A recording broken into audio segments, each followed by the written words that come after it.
자, 여러분들 오늘의 문제 시작합니다. 오늘 우리가 이제 또 같이 풀어볼 문제는요, 징계 문제입니다. 어제에 이어서 징계 문제인데 이제 특히나 징계위원회 관련된 내용들을 제가 넣어놨거든요. 자, 이게 이제 어떤 거냐면 잠깐 볼게요.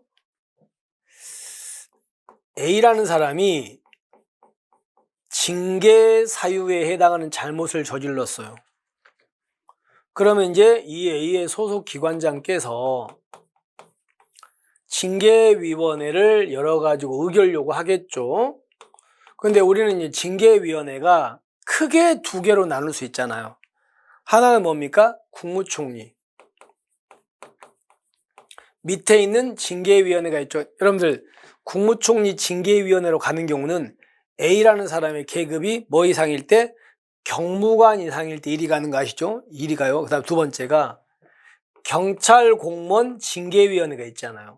여기로 가는 경우는 계급이 총경 이하일 때죠. 그죠? 기억하셔야. 근데 이 경찰 공무원 징계위원회 또 나눠가지고 중앙징계위원회와 보통징계위원회 이렇게 나눠지잖아요. 그죠? 근데 여러분들 중앙징계위원회는 총경 이하 중에서 총경과 경정 계급을 담당하고 여기는 경감 이하를 담당하죠. 자, 근데 이제 문제는요. 이 보통징계위원회는 어디에 설치되어 있습니까? 어디에? 첫 번째가 경찰청에도 설치되어 있어요. 그죠? 그 다음에 시도경찰청에도 설치되어 있습니다. 그 다음에 경찰서에도 설치되어 있죠. 그리고 기동대에도 설치되어 있죠. 그리고 의무경찰대에도 설치되어 있고요. 그리고 또 하나가 청장님이 지정하는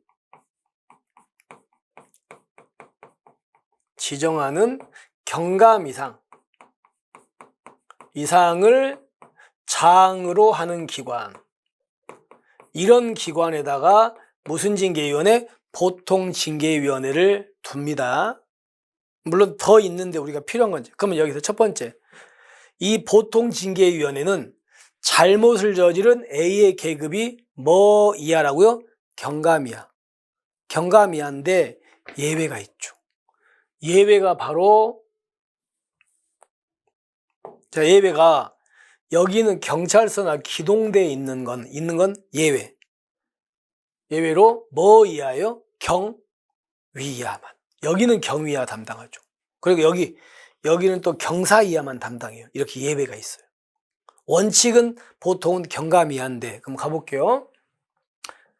총경 및 경정에 대한 징계 사건을 심의합니다. 누가? 중앙징계위원회가 여기. 그 다음에 보통징계위원회는 원칙은 뭐 이하 담당해? 경감 이하를 담당하에. 그런데 뒤에 보니까 경정 이상 경찰을 장원 경찰서 여기 있잖아요. 여러분들 경찰서장님은 다 경무관 총경 경정이니까 경정 이상 맞잖아. 의미가 없고 경찰서에 있는 건 경사예요. 경위야요? 경위야잖아요. 경위야. 경찰서는. 아시겠죠? 그래서 X입니다. 이 구조를 좀 다시 한번 기억하시면 되겠습니다. 그 다음에 징계위원회가, 자 보세요. 징계위원회 위원들은 위원장 포함해서 11명 이상 51명 이하의 공무원 위원과 민간 위원이 있는 거 아시죠? 그죠? 이 안에는. 근데 공무원 위원은 잘못을 저지른 대상자보다는 계급이 높아야 되겠죠. 그리고 계급이 높아야 되고 최소한 계급은 뭐는 넘어야 돼? 경위는 넘어야 되죠. 그러니까 경감 이상이 아니고 경위야. 경위 이상입니다. 그러니까 대상자보다 높아야 되고 경위 이상 돼야 되고. 그래서 잘못됐습니다. 그 다음에 이제 우리가 아까 징계위원회는 민간위원이 있어요. 민간위원은 아까 중앙징계위원회 민간위원과 보통징계위원회 민간위원 이렇게 돼 있잖아요. 그죠? 그러니까 그런 것들을 여러분들은 이제 보시면 되는데, 여러분들 말로 할게요. 중앙징계위원회 민간위원은 판사라든가 검사라든가 변호사로 몇 년 이상? 10년 이상이잖아요. 그죠? 그리고 대학교에서 경찰 관련 학과 정교수 이상인 분들, 정교수. 그리고 경찰로는 뭐 이상으로 퇴직하신 총경 이상. 그리고 일반 공무원은 4급 이상으로 퇴직하신 분. 이런 사람들이 이제 물론 하나 더 있지만 이런 사람들이 중앙징계위원 민간인이 되고 보통은요. 판사, 검사, 변호사로 5년 이상.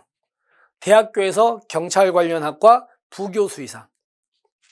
그리고 공무원으로 20년 이상 근속. 보세요. 공무원으로 20년 이상 근속하신 분은요. 중앙징계위원회 민간위원이 아니고 무슨 징계위원회? 보통징계위원회 민간이 되는 거지. 중앙이 되려면 총경 이상이나 4급 이상으로 퇴직하셔야 됩니다. 그래서 잘못된 거 아시겠죠? 그 다음에 그러면 아까 위원장 포함해서 11명 이상 51명 이하의 민간위원과 공무원이었는데 그 사람들이 어떤 사건이 터지면 징계위원회가 열리면 다 들어간다. 그중에서 선별 들어간다. 선별 들어가죠. 선별 들어가는데 일단 위원장은 들어가고요. 징계위원회 설치된 기관장이 회의마다 지정하는 4명 이상 6명이 위원으로 성별 고려해서 구성합니다. 근데 그 중에서 이 중에 민간위원 수는요, 위원장을 뭐한? 포함입니다. 포함한 위원수의 2분의 이상이 바로 민간위원이 들어가야 돼요. 이것 때문에 X. 뭐 채용에도 나왔고요. 그 다음에 만약에 어떤 경찰이 징계 사유 잘못을 저질렀는데 그 잘못이 뭐라고요? 성폭력 범죄나 성희롱 같은 거예요. 그러니까 경찰이 어떤 사람을 성폭력, 성희롱했다고요. 만약에 남자 경찰이 여성 피해자를. 그럴 때는 이런 징계위원회를 구성할 때는요, 피해자와 같은 성별 있죠? 만약 여성이 피해자는 피해자 같은 여성들이 위원장을 여기는 제외안입니다. 제외안 위원수에 3분의 1 이상 들어가야 됩니다. 이건 맞습니다. 제외안. 제외 포함 이런 거 바꿔놨으니까 조심하시면 되겠죠. 잘못됐습니다. 그 다음에 여러분 징계위원회 위원장이 이제 회의 사무를 총괄하고 회의도 소집하는데 위원장은 표결권이 이쪽으로 있습니다. 그래서 잘못됐죠. 자, 그래서 결론. 자, 경찰서에 있는 보통 징계위원회는 경사가 아니고 경위 이하다. 그 다음에 징계위원회 공무원위원은 대상자보다 높아야 되고 경위 넘어야 된다. 그리고 20년 근속 퇴직하신 분은 자, 중앙징계위원회 민간위원이 아니고 보통징계위원회 민간위원이 될 수 있다. 그리고 여기서 위원장을 포함 아니고 여기는 위원장을 제외한이다. 그리고 위원장도 표결권이 있다. 아시겠죠? 다 잘못됐죠. 자, 이렇게 해가지고 이제 징계 문제는 이걸로 마무리 짓겠습니다. 물론 이것 말고도 우리가 공부할 게 많이 있습니다만은 징계 또 계속 볼 수는 없어서 다른 문제도 있으니까 넘어가겠습니다. 자, 이렇게 해서 오늘 문제 마무리하고요. 여러분께서 또 틀린 부분이 있다면 진짜 꼭 다시 한번 그 가지고 있는 책 있죠. 기본서라든가 문제집 이런 꼭 보셔가지고 여러분 걸 꼭 소화하시기 바랍니다. 자, 이렇게 오늘 마무리하고요. 우리는 다음 시간에 또 여러분을 새로운 문제로 찾아뵙겠습니다. 고맙습니다.